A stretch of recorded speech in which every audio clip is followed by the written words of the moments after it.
प्रयासी cab association के गौरवान्वित अध्यक्ष महोदय, सचिव महोदय, विशिष्ट अतिथि महोदय एवं इस हमारे कॉलेज की प्राचार्य महोदय, आप सभी के बारे में मैंने तो बहुत सुना है और आज आप सबों का आशीर्वाद हमें प्राप्त होगा आपके मार्गदर्शन के रूप में। साथ ही हमारे कॉलेज के विभिन्न डिपार्टमेंट के मुख्य शिक्षकगण, शिक्षक वृंद एवं शिक्षकेतर छात्र, आप सबों को मेरा प्यार भरा नमस्कार। साथ ही इस अवसर पे आप सभी का मैं हार्दिक अभिनंदन करता हूँ।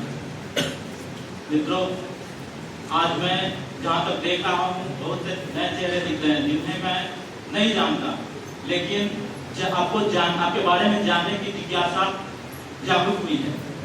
साथ ही आपको मैं यह बताना चाहूँगा कि जीवन कितने ही टेढ़े मेढ़े रास्तों की एक लंबी यात्रा है। उन रास्तों से हम सभी को होकर गुजरना होता है। इसलिए मैं इस अवसर पे आपको आज आश्वस्त करना चाहूँगा कि जब आप इस यात्रा को हमारे कॉलेज से पूरा करके जाएंगे तब निश्चित तौर पे अपने के जीवन के सुनहरे दिनों में हमारे इस यात्रा को याद रखेंगे।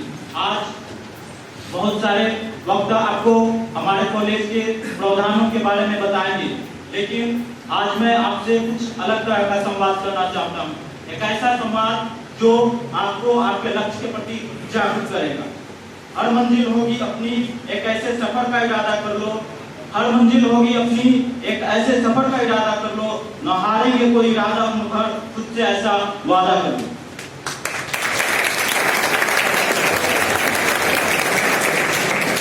मित्रों, आपने अक्सर सुना होगा, विजेता कोई अलग काम नहीं करता, उस काम को अलग तरीके से करता है। लेकिन क्या आपने कभी कोशिश की वो अलग काम किस तरह से करता है? आपने यह सुना होगा, जो असफल लोग होते हैं वो कोई ज्यादा काम नहीं करना चाहते।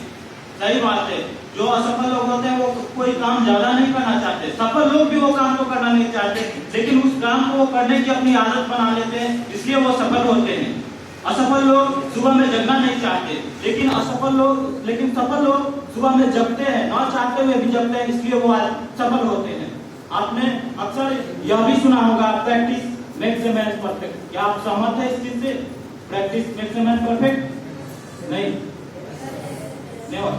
Only perfect practice makes a man always perfect. हमें अपने घर पे बार बार बताया जाता है, बेटा आप अपना आदत को अच्छी बनाओ, क्योंकि एक अच्छी आदत से ही आपका अच्छा चरित्र का निर्माण होता है। और जब तक आपका अच्छा चरित्र नहीं होगा तब तक आप एक सफल इंसान नहीं बन सकते। अगर आपको अपने जीवन में नई ऊंचाइयों को छूना है तो आपको सर्वप्रथम अपने चरित्र को अच्छा बनाना होगा। वैसे तो अच्छे आदतों को डालना थोड़ा मुश्किल है, लेकिन उनके साथ जीना बहुत आसान है। अगर वही बुरी आदतों को सीखना ज्यादा आसान है, लेकिन उनके साथ जीना बहुत मुश्किल होता है। आपने यह भी सुना होगा, अक्सर बहुत से लोग बोलते हैं वो बहुत ही भाग्यशाली है, वो मिट्टी को भी छूता है तो सोना बन जाता है, और मैं अगर सोने को भी हाथ लगाऊं तो वो मिट्टी बन जाता है। हो सकता है इस बात में गहराई हो, लेकिन मैं इससे सहमत नहीं हूँ, क्योंकि इसको समझाने के लिए मैं एक उदाहरण देना चाहता हूँ। माइकल फेल्प्स का नाम आप लोगों ने शायद सुना होगा। उसने ऑस्ट्रेलियन तैराक, उसने बीजिंग ओलंपिक 2008 में 8 स्वर्ण पदक जीतकर इतिहास रचा था। पता है उन्होंने किसका रिकॉर्ड तोड़ा था? 36 साल पुराना माइक स्मिथ का रिकॉर्ड उन्होंने तोड़ा था। जब उनसे एक पत्रकार ने जाकर बोला, आपने तो इतिहास रच दिया, बहुत ही आप भाग्यशाली हैं, तब उन्हें थोड़ा सा टटा लगा। उन्होंने बोला, यह इतना आसान नहीं है, क्योंकि पिछले 4 साल में जितनी मैंने मेहनत की शायद ही उतना कोई कर पाए। अगर कोई इतना किया होता तो 36 साल तक यह रिकॉर्ड टूट जाता, क्योंकि रिकॉर्ड बनते ही है टूटने के लिए। उन्होंने बताया उस पत्रकार को कि पिछले 4 वर्षों में मैंने 10,000 घंटे की अथक मेहनत की है। अगर आपका मैथमेटिक्स सही हो तो एक वर्ष में 2,500 घंटे होते हैं। अगर उससे भी ज्यादा अगर मैथमेटिक्स सही हो तो एक दिन में 8 घंटे बिना छुट्टी के।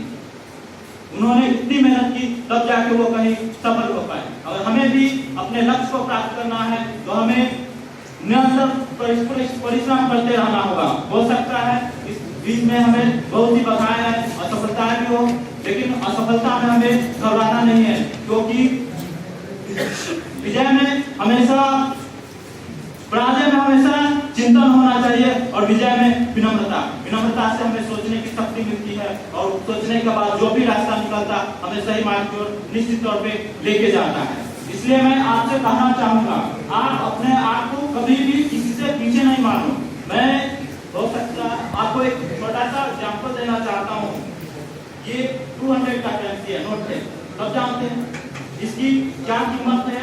ये हमारी अधिक से अधिक जरूरतों को पूरा कर सकती है, जिसकी इतनी वैल्यू है। अगर मैं इसको इतना मोड़ दूं, इसके बाद इसकी वैल्यू क्या है, 200 ही है, हम तो हुआ नहीं, इसको और भी कर देते हैं।